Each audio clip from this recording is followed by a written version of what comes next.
I know that we call there is a tendency now to call every house a community. St. Alphonsus community, or Our Lady of Perpetual Help community. And people ask, are they really a community? And so some are more modest now. They just say St. Alphonsus House, or Our Lady's Residence.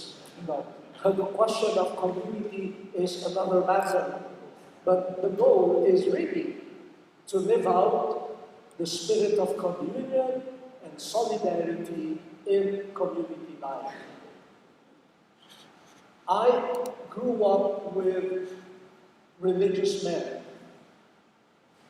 For 10 years, the first 10 years of my life as a student, I was under the Belgian missionaries, the CICM, the Congregation of the Immaculate Heart of Mary. Then I entered the seminary. It was a diocesan seminary administered by the Jesuits. So another 10 years with the Jesuits. So I have a lived experience of men religious. And up to now, I keep my contact with them and other religious communities. And more, I am convinced that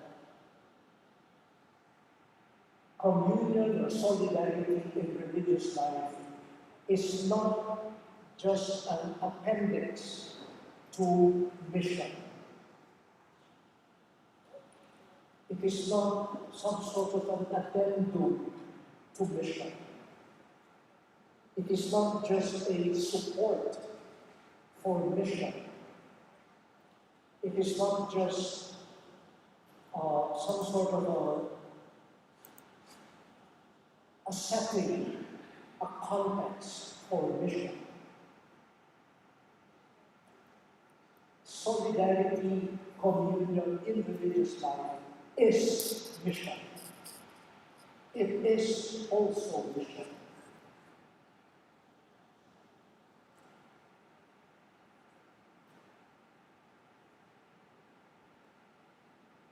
And in some sense,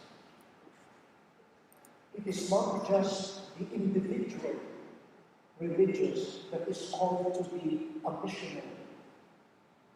The community, the local community is missionary, is the missionary. Together as one community. That's why I appreciate the qualification given to me in the topic, the solidarity in religious life, prophetic witness. Even when the members of the community are not able to perform any active task, very often their sense of solidarity, communion, brotherhood is in itself the missionary proclamation. Is part of your mission. And purifying the sense of community is not separate from the performance of mission. It is an essential part of mission. Before going to the 3 points that I have prepared, I also noticed in the working documents that there was an observation that some, even young members, after a while, asked to leave the congregation and apply for incardination in some dioceses. And obviously, wherever we go, the building of a community of solidarity and communion is not an easy task. But I would like to offer an observation based on my years also as a seminary formator. And I have had a lot of students in the various schools of theology where have taught and continue to teach, who belong to religious congregations. I noticed that some of the members that you get, seminarians, aspirants, they really want to become priests. But it so happened that they have a friend who is a religious, or they belong to a parish administered by the religious. And they confuse the two. They think that their desire to be a priest and joining this religious community are actually the same, which are not. And so religious communities encounter some difficulties with them who could not sustain community life. Because in the first place, that was not their desire.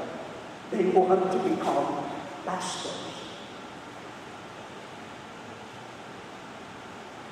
I don't know how that could be addressed, especially in the screening process.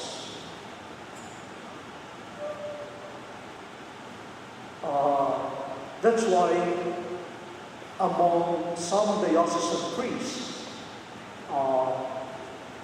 who live in the same rectory, like 2 or 3 of them, some of them live like religious communities.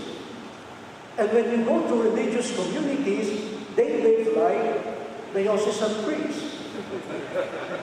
We are all confused.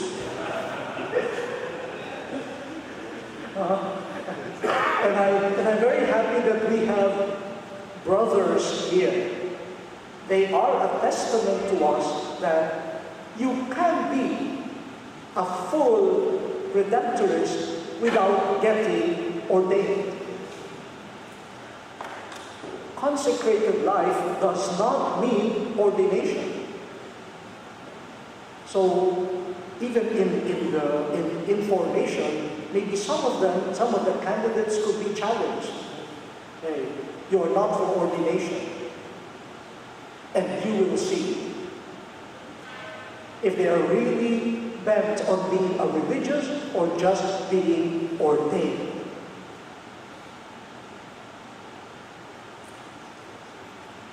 That's just a remark that's not part of the introduction. Now I go to the 3 points that I would like to share with you. Again, solidarity, communion in religious life as mission, as an expression of mission, as a necessary part of our mission. Even when we do not go out to the fields, we are missionaries to one another in our community and in the worldwide congregation. I would like to link this up with our Eucharistic spirituality. For the Eucharist is the sacrament of unity, of communion, not only within a small community, but a universal communion, even with creation, the whole of creation. Allow me to focus on 3 areas, not comprehensive in themselves, but just to start a reflection and even dialogue. The first item that I would offer for your consideration in the area of solidarity and communion in religious life is the dialogue of cultures. Dialogue of cultures within our communities and within the international community. And hopefully the culture of the Bible, the culture of scriptures, the culture of Christianity could again inspire us in this important element of dialogue of culture. There are various ways of describing culture. The classical understanding of culture is that it is the whole complex of forms of feeling, acting, thinking, shared by a society, which allows members of the group to survive. And it provides a sense of identity and belonging. It gives life a meaning. We cannot escape from our culture. No matter what we do, we are all products of our culture. Even feeling, acting, thinking are conditioned by culture. And they are profoundly personal and communal. In fact, they are so deep we don't notice that we are acting or behaving in a particular way. But when we move from our original culture to another culture, that's when we feel or we see other people are a bit strange. And then we also feel confused. You crack a joke, nobody laughs. And then you realize even laughter is cultural.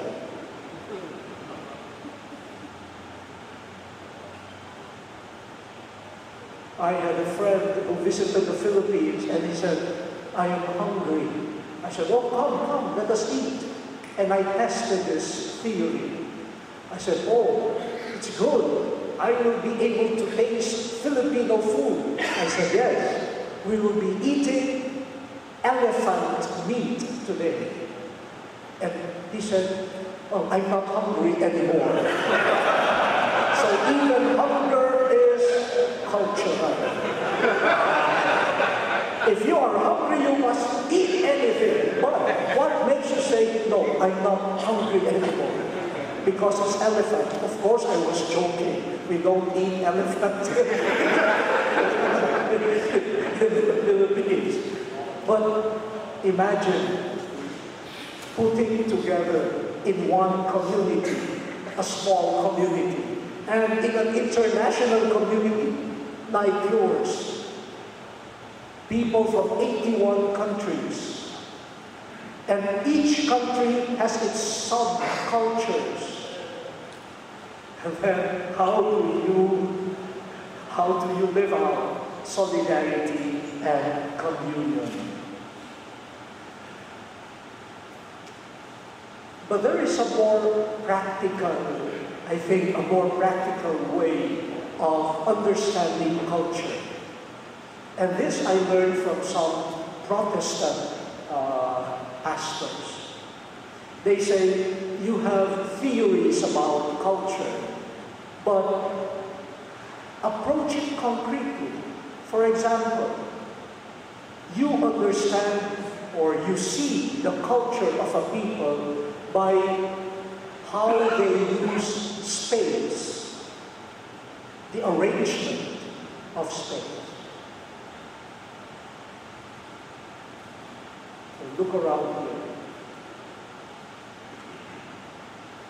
Especially in the homes. Language, of course. Language. Like the English speaking people will say, at the crack of dawn. Crack. The Italian will say, un sole che sorge.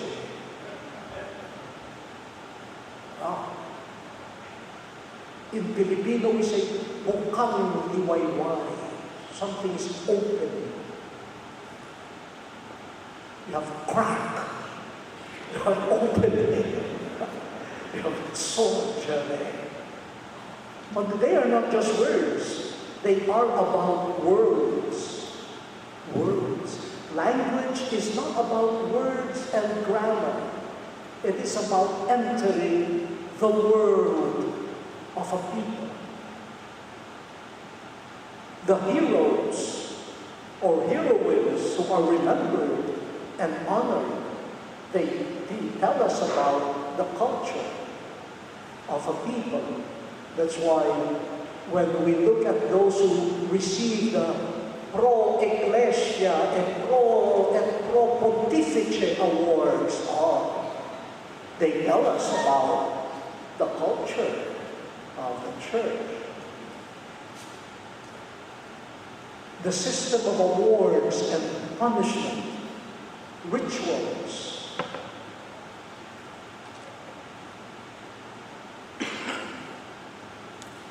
I just came from Japan, and in all the masses, the Eucharistic prayer, no one knelt, everyone stood up. And in Lebanon, in the Maronite church, again, nobody knelt. Everyone stood up. And I asked, how come you don't kneel? He said, well, Jesus has died. Jesus is risen. So you rise with Jesus. And you wait for him to come. You're standing and you are focused. He will come again. When you're kneeling, you are still buried. You have not risen. I said, okay, I will not kneel anymore. So it's not just a gesture, it's about the word and an interpretation of the Christian message. Sense of time. We have Filipino time. When I just came back to the Philippines from the States, of course, in the States we were particular about time. So I brought it with me. I was going to one village and the small vehicle was taking forever to move. So I told the driver, can you drive a little faster? So I'm already late for Mass. The Mass was supposed to be at 9. It was already 9:10. He says, Father, 9 o'clock is when the priest arrives. They won't be able to celebrate Mass anyway without you. So when you arrive, that's 9 o'clock. So, thank you for reminding me. Yeah. So you can imagine, some people, I read the reports, some people are saying, oh, the restructuring is taking so long. Some people might even say, oh, it's going too fast.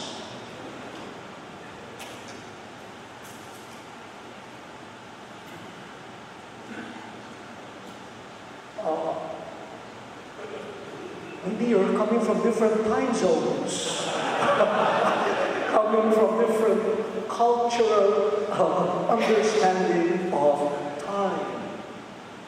Oh, I love this. I really love this. And how do we know that the culture has shifted? When the use of space, the use of rituals, language, time have also changed. When I was growing up in the Philippines, we were like the Thai people. You left your shoes outside, and you entered the house and the rooms with either bare feet or slippers. Not anymore in the Philippines. We wear our shoes, rubber shoes, leather shoes, sandals, even inside the house. In the past, pets, dogs, were outside. Now, they sleep with you. And husbands sleep outside.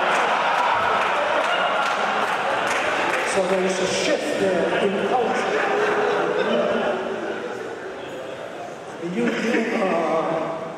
You allow a pet to kiss you, but don't you dare come close to a child, a minor. Dogs can, but human beings, no.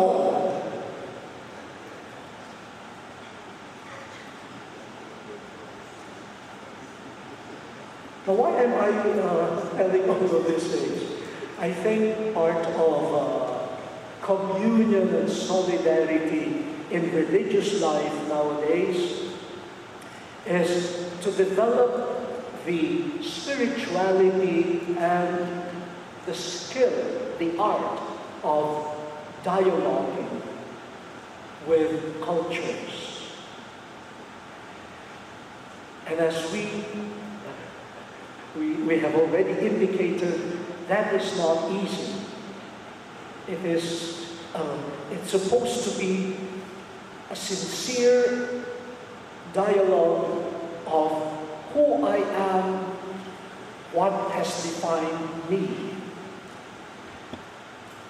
The business world, I think, is much more sensitive to this. When I was asked by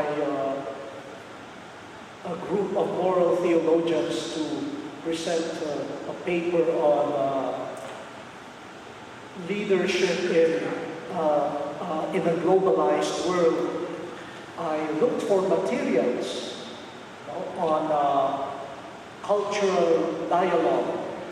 But most of the materials that I found came from the business world. They now test what they call cultural intelligence.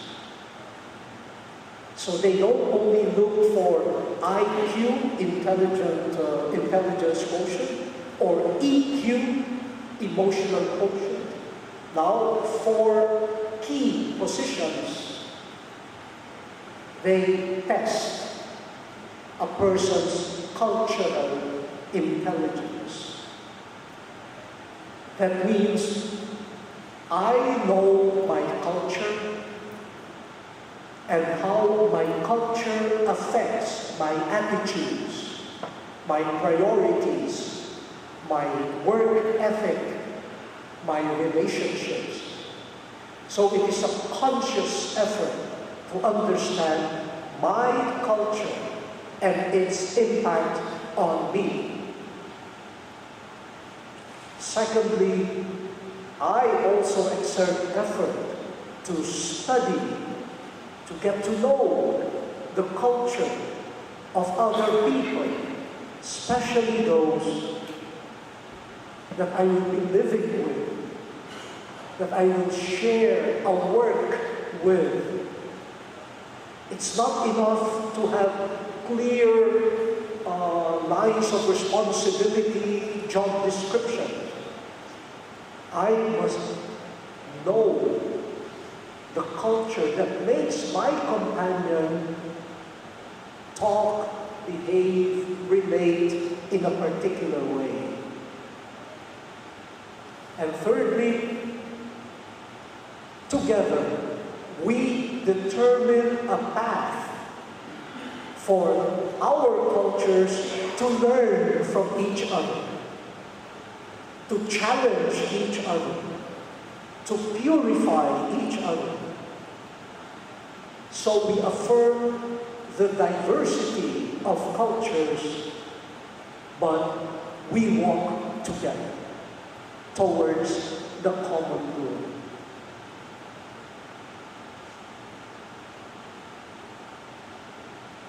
And for us in the church, we engage in this for the sake of the mission. Because aside from the cultures present in our communities, we have to face the shifting cultures of the time, the cultures of the youth, the cultures of refugees, the culture of the migrants, the culture of people with disabilities. We talk about mission, but how about their cultures, their mindsets, the way they feel, the way they communicate? When they say no, what do they really mean? So it's a lot of soul searching and also trying to understand the other.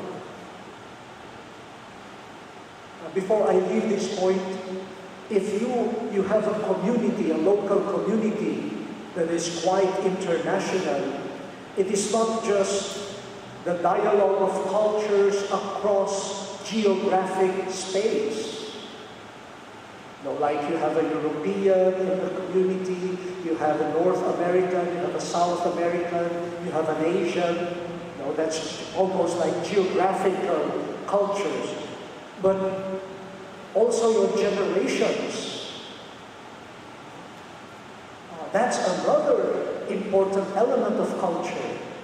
If you have someone who is in his 60s or 70s, and you have someone in his late 20s, even if you come from the same country, you belong to two different cultural moments.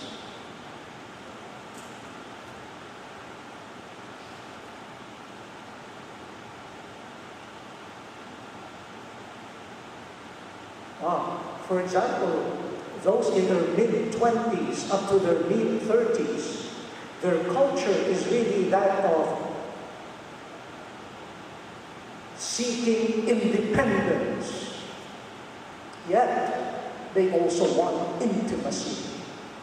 That confusion. Leave me alone, but be with me. That's a culture that is so different. Yeah? And so sometimes, if you have a young member of the community, that person demands of you a lot of attention. But at the same time, that person would want to pursue this own path. That's a culture in itself to understand. Now you have the midlifers, 50s, mid-40s to mid-50s. Old maps don't work. I used to follow this path and it worked when I was younger. Now it doesn't work anymore. I'm lost.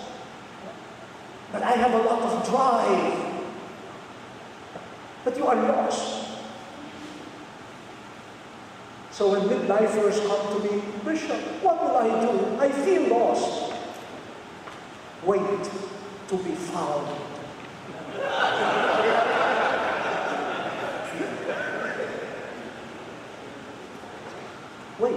said, oh no, I have to move. You are lost. If you move, you will get lost all the way. Stay still and wait and pray that you will be found. And then you have the elderly, the seniors. Oh, they have a lot of memories, a wealth of missionary experience. But as they are affirmed in the meaning of their mission, their life is coming to a close.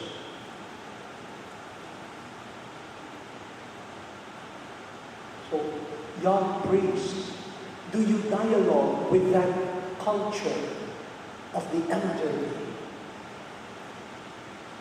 Do you understand that the tension there? My life has been meaningful, but it's ending.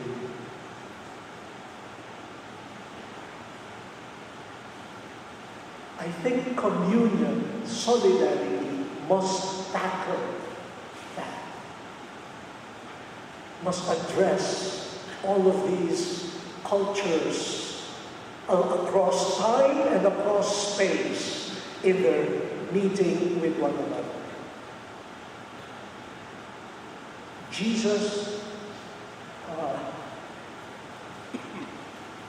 is a good example of someone who knew how to deal with culture.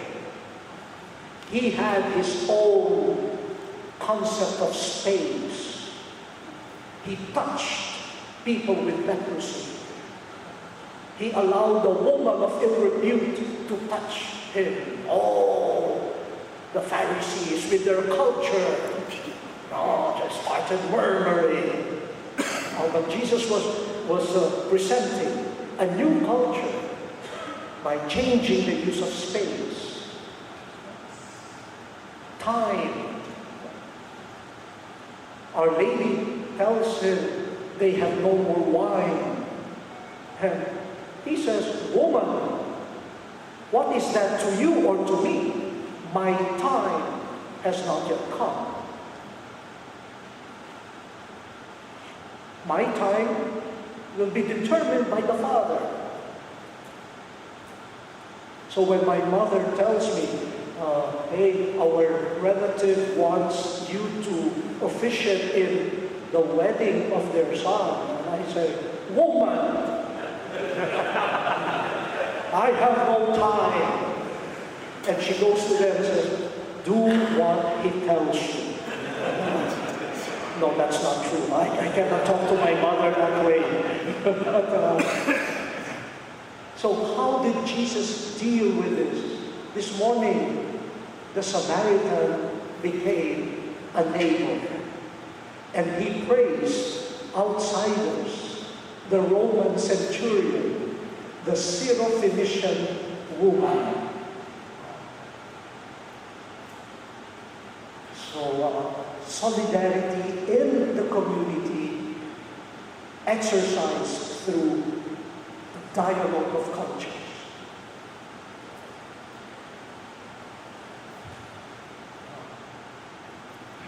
Is that sensible? I hope. But the second point that I would like to share with you, again, related to culture. It was affirmed in the survey and the documents, the working documents, that even among us, and this is not just for you Redemptorists, it is for the whole church,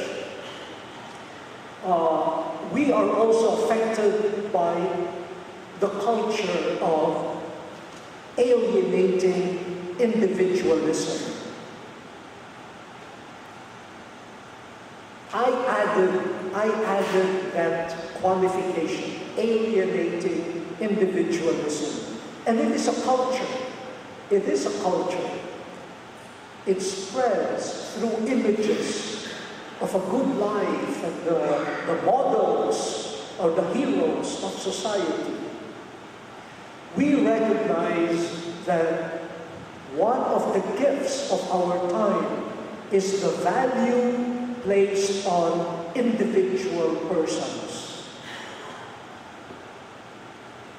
The individual person is not just an object or a part of a big machinery. That is one of the blessings of our contemporary time. The blessing, the value of the individual person. Unfortunately, this healthy process of individualization has been pushed to an extreme that is called individualism.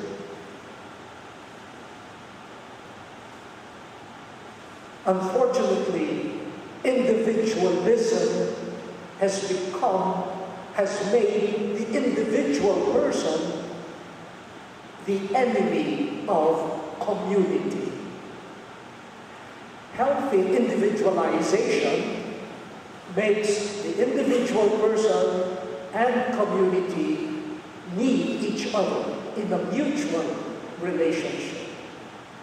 But individualism puts a wedge between the individual person and the community. The individual person must seek his or her fulfillment, sometimes at the expense of the common good. Unfortunately, too, individualism has entered the economic sphere and has reduced our capacity to work for the common good. We just work for self-interest. And we should be very, very careful, because individualism is packaged and sold to us in beautiful ways. They use terms like creativity or initiative, and we see a lot of self-help books. How to construct your own bed, how to fix your faucet, how to fix your roof, everything. You can do it by yourself. You don't need anyone. And when you have achieved something without the help of anyone, you will be given an award. Self-made person. You will be the mother of the year. You will be the father of the year, because you did not need anyone. This is a culture, and we must check how we have been affected by this. And so as we talk about, let us let the lay people get involved. Lay people get involved. Sometimes, in spite of the many meetings, formation programs, nothing happens. Maybe the culture of individualism, self-accomplishment, self-made person has already crept in without our noticing it.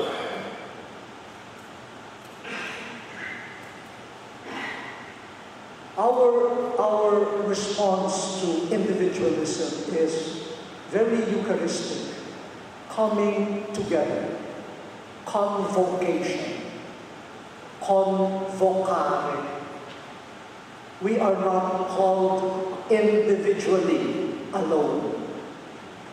Yes, there is a personal calling, but in the church it is convocatio. we are called with others and to be with others.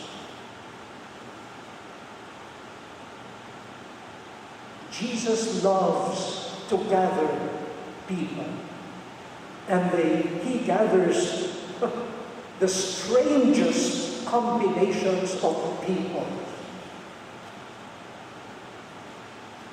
Just start with the 12. I mean, you have fishermen, you have a zealot, you have a tax collector, you have a Judas Iscariot. Wow. That's why before coming to Japan last week, I had a meeting with our formation team, and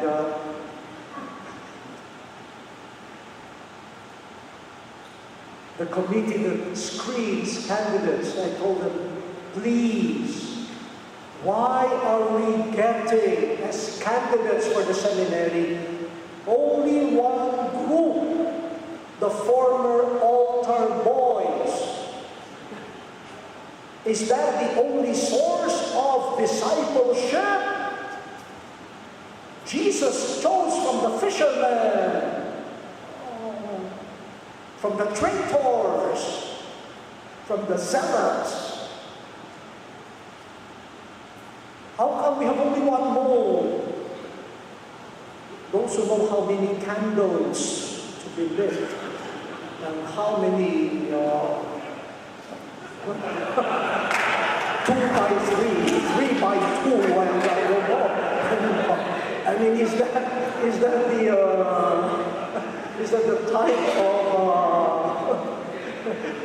the type of missionary that we want? You know, I am not saying that God will not call people, the boys from the altar servers, but maybe God is sending us also from candidates from other sectors, and we are the ones who cannot convoke them together. Jesus gathers, and what a combination of people. So if you look at your local community and you say, wow, why were we put together? Why him with me? Why him with us? Remember Jesus. Maybe your community is not the worst combination.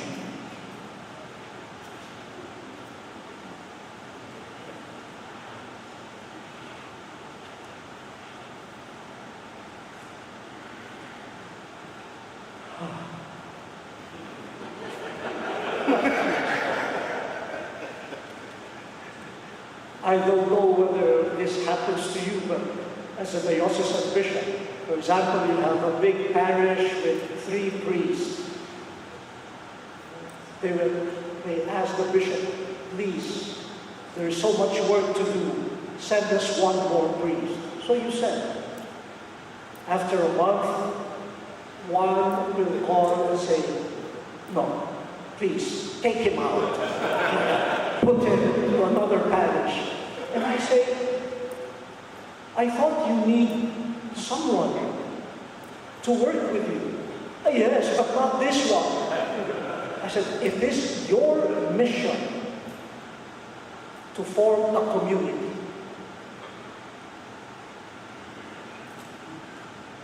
if this is your mission, but we are suffering, and so what? You will transfer your suffering to another community? Bear your cross.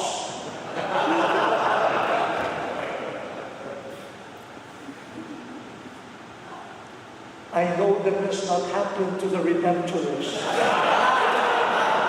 Oh, it does not.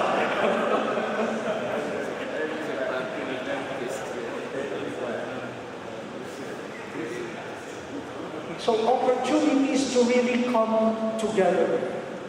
And let us start with what Jesus did. A meal. Like, everyone needs to eat. And in a meal, Jesus renews solidarity and communion. He ate with Zacchaeus, the gospel last Sunday. After calling Matthew, there was a meal in the house of Matthew. In the house of Simon, the Pharisee, the woman of ill repute was allowed to enter and wash the feet of Jesus with her tears. Meals are important occasions for Jesus to form a new community.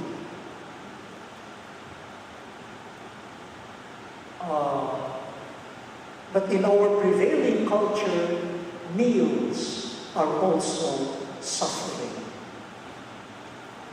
Family meals don't happen regularly nowadays. When I was a young boy, nobody ate unless everyone was present. And you had to come home because you knew everyone would go hungry waiting for you. Or at least send word that you would come home late. And the basic unit of the meal was the table where you gathered. Nowadays, the basic unit of a meal is my plate. I have my plate. I can go to the living room and watch television while eating. Or I can go to the computer room and check my emails while eating. No more convocation. So people know how to eat, but people don't know anymore the art of celebrating meals.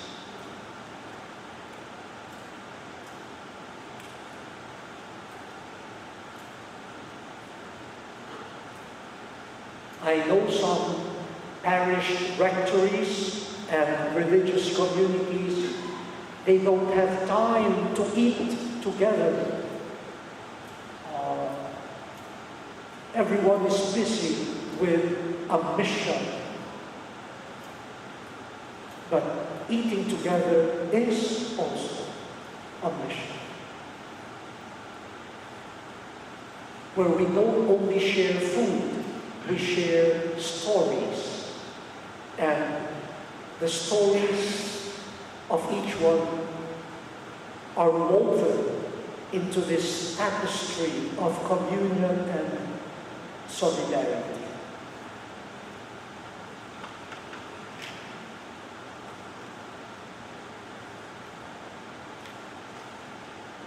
This is just one example, meals.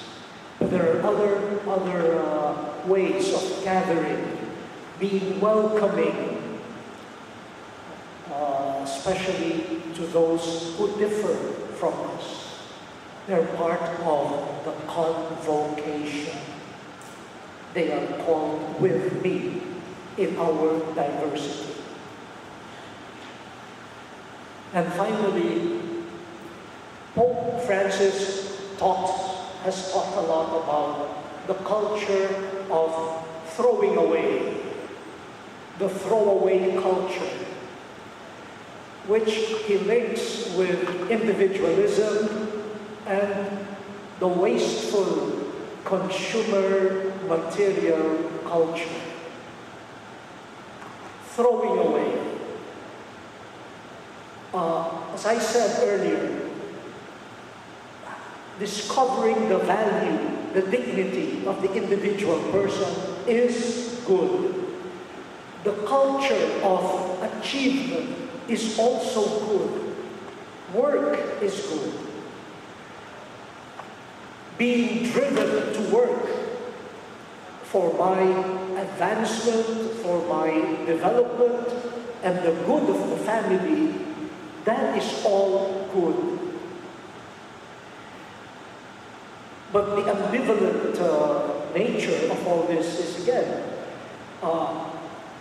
self-achievement, the achievement, human achievement is now tied with materialism, accumulation, and consumption of goods. And even if goods are no longer needed, we accumulate. We feel good. We feel good that we have the latest model of gadgets. I remember when I went back home to the Philippines in 1992, after 6 years of staying in Washington, D.C., I saw my trousers from my seminary years. They were still good. The material was really good, but the fashion has already changed. My pants, my trousers, they were the bell-bottom, where the bottom were all very wide. As you walk, you already sweep the roads. But the material was good, still good. But I don't wear them anymore because it is not fashionable anymore.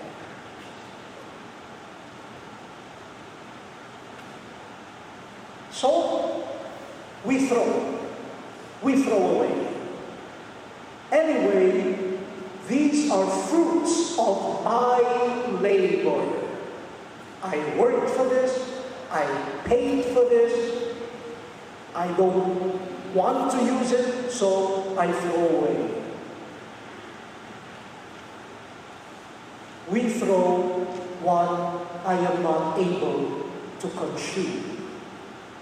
And the scandal is, many poor people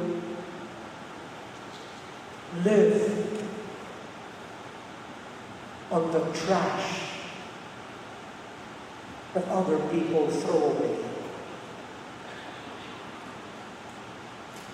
This is a familiar sight. For example, in Manila, you have whole communities living in the midst of trash. And sometimes I wonder, when I visit them, I wonder how they look at themselves, living in the midst of garbage. Do they feel that they are trash too?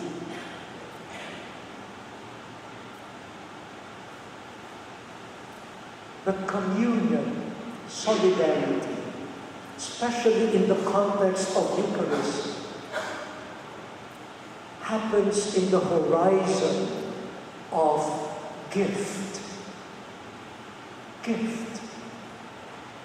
Not throwing away, but gift. You do not throw away gifts. Gifts are treasured. Gifts are handled with tenderness.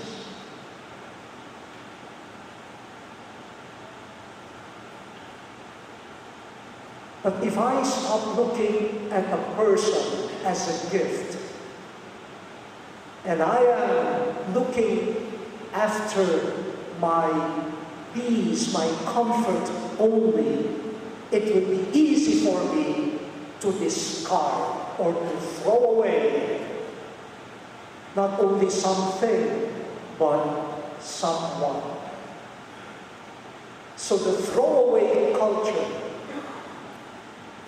could enter our families and our communities. The Eucharist, the presentation of the gifts, a beautiful prayer. Blessed are you, Lord, God of all creation, for through your goodness we have these gifts to offer. Fruit of the earth, work of human hands, and now it will become the supreme gift, the bread of life, the cup of salvation. Everything is a gift. The laborers are gifts. The earth is a gift. And the simple gifts of the earth and of labor will become the gift of Jesus. The Italian Episcopal Conference, the CHE, invited me to a congress on family life. And I dwelt on this horizon of gift, and I asked the husbands, "Oh, husbands, when you look at your wives, do you see a gift?" There was silence. Nobody dared to answer. Then I asked the wives, "Wives, when you look at your husbands, do you see a gift?" And they shouted, "No!" I said, what do you see? I said, "Un problema!"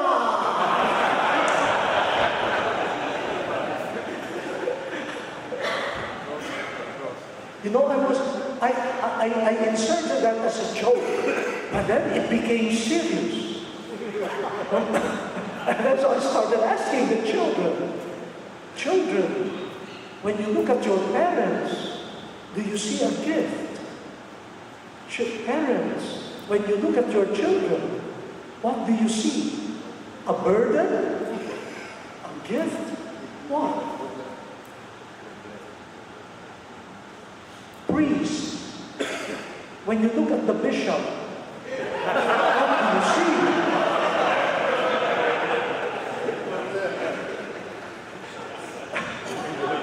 When you see the provincial, what do you see? A gift?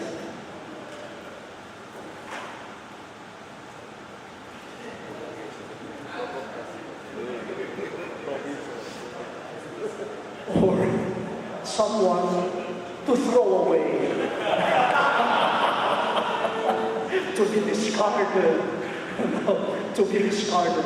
But before we discard and throw away, not only objects. So by the way, this watch, people see this and they say, "Oh, Gito, you're already a cardinal.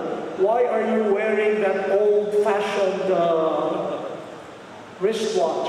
No, this was given to me by my parents in 1973. Some of you have not been born yet. 1973.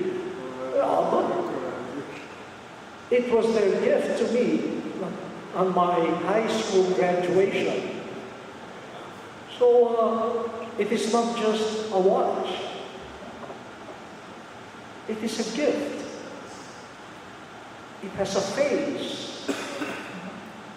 And I knew that my parents saved money monthly to be able to pay the shop.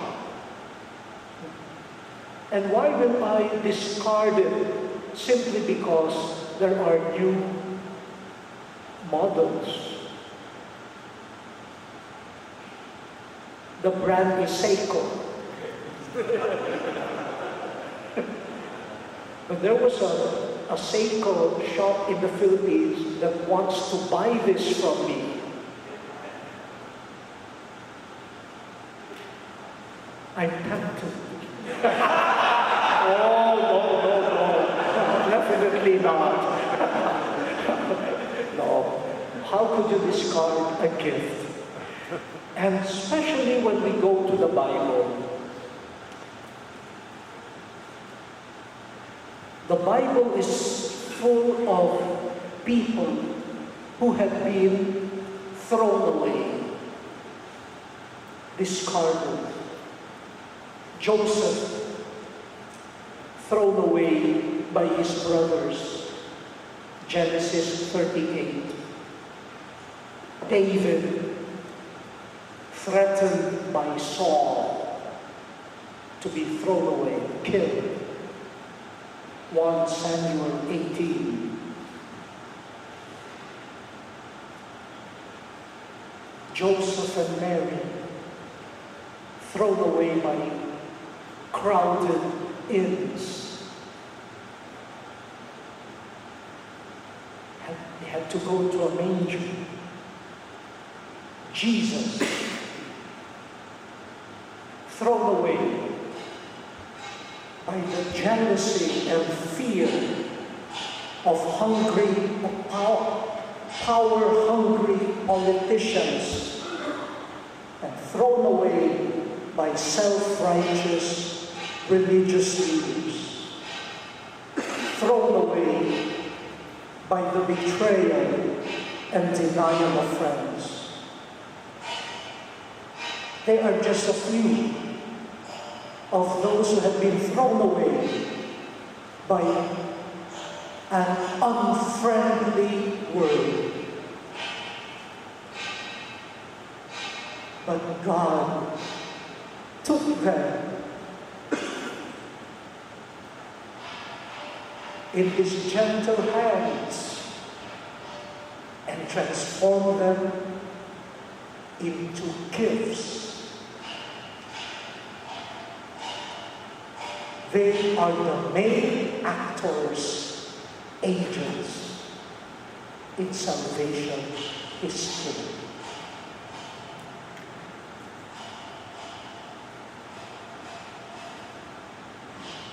Let us be cautious.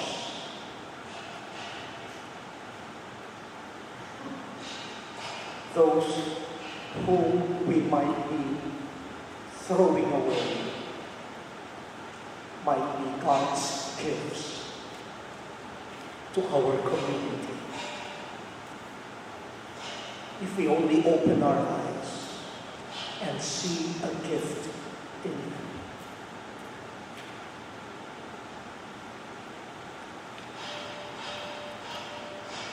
Let me close before discussion.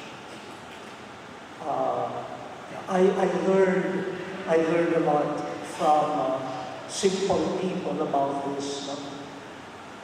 As was shared this morning, there is fear in accepting refugees and migrants. Unfortunately, the classification, migrants, refugees, they're all mixed up now. So even legal migrants, those who go through the legal process are suspect also.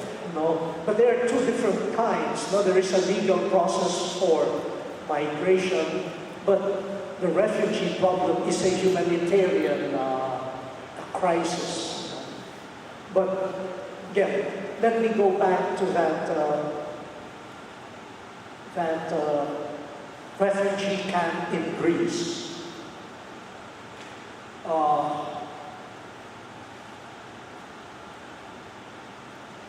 The Caritas people of Greece told me, you came on a good day. It is a slow day.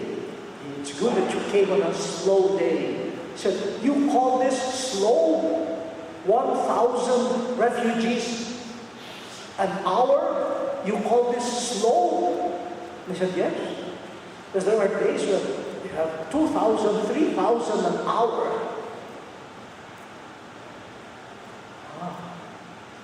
And Greece is also experiencing a lot of economic problems, and they have to take care of them. And we're happy with the international solidarity.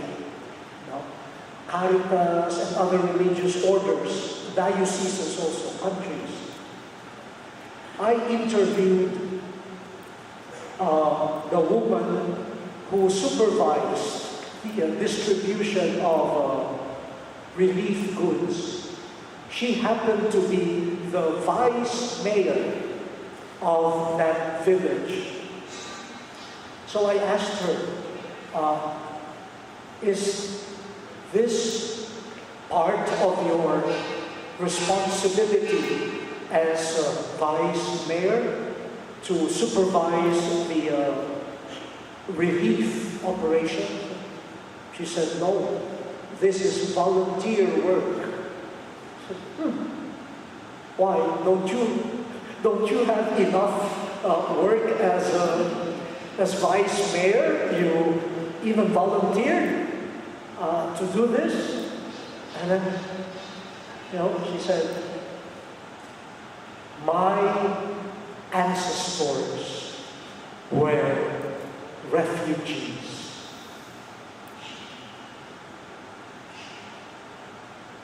They are my brothers and sisters. I will never abandon them.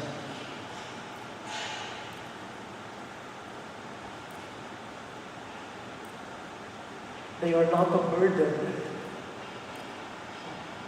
They are brothers, sisters. They are a gift.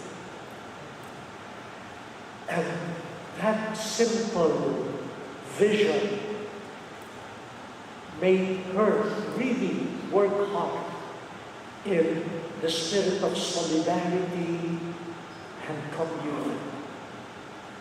And how we wish it would happen in families, in parishes, in dioceses, in religious communities, seeing a brother in each one. I will never abandon them. And after that conversation, I had to leave because I had to go back to Rome. So I asked for directions because I got confused. Where is the exit? So I walked and I asked somebody, so where is the exit? And he said, here, look. And I looked up, there was a sign. And I said, oh, how could I have missed it? Ex odos. In Greek, ex odos. The way out. Exodus. And I said, oh, the Lord is doing something to me. So I took out my phone and sent a message to the Secretary General of Caritas, who was in Rome at the time. I said, Michelle, I am standing beneath a sign that says Exodus, Exodus. He responded right away, said, God must be there. Yes. Among the discarded people.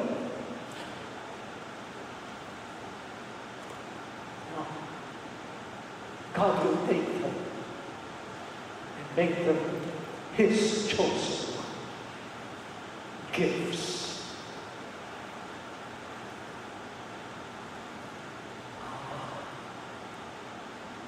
But let us start in our communities.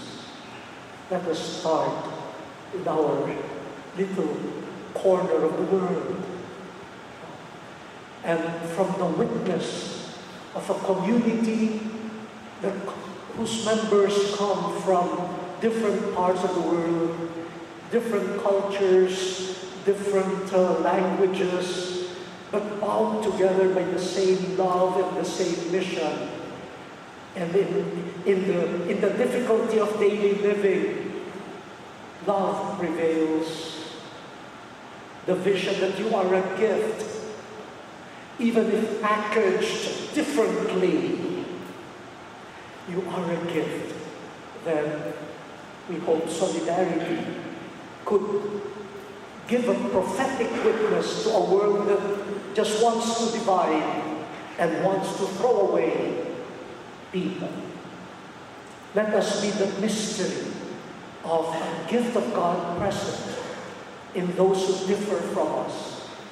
And that will be our contribution to a world gone mad in trying to throw away people who do not share their opinions, who do not share their vision, and who could not tolerate or respect diversity. I know it's not easy, but it is God's way. It's God's way, and it should be our way. Okay, I stopped there. I'm sorry I went beyond the hour. It's already 1 hour and 15 minutes. So, will you throw me away now? He said yes, or would be some interaction. Thank you very much. We won't start you yet. Maybe tomorrow. We'll take a break. So we will for 30 minutes.